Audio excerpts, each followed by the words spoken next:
grape juice into wine and you press it and you put it in barrels, it's naturally cloudy. There's a lot of different things in it that we call sediment. You know, there's tartrates and yeast cells and all sorts of byproducts of the fermentation.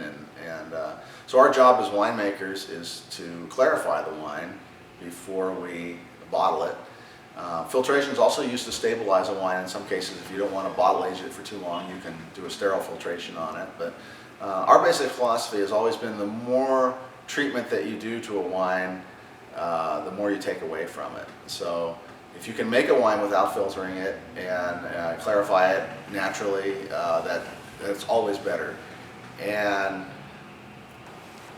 basically what we do is a process, we just rack the wines. Everything's in the barrel for 2 years. And so we rack the wines every 4 months, which is basically siphoning the wine off of the sediment that settles in the bottom of the barrels and then washing the sediment out and putting the wine back in.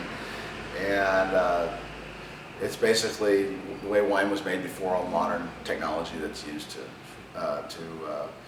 speed up the winemaking process. And that's basically, you know, you see a lot of wines are filtered because it's a labor-saving device. You know, the filter takes a lot of work out of the winemaking process and saves you a lot of time, and so you can get your product out in the market faster, and that's why it's used a lot. But if you have the time and the patience and you're willing to do the actual work of racking the wines a lot, then I think you can make perfectly clear wines without filtering them. Does it affect the flavor profile at all, the way you do it as opposed to filtering? Absolutely. I can always taste a wine and tell if it's been filtered. It's my best way to describe it is the viscosity of the wine is different. The wines that are not filtered taste a little thicker. I also personally find that wines that are not filtered have a better nose and a longer finish.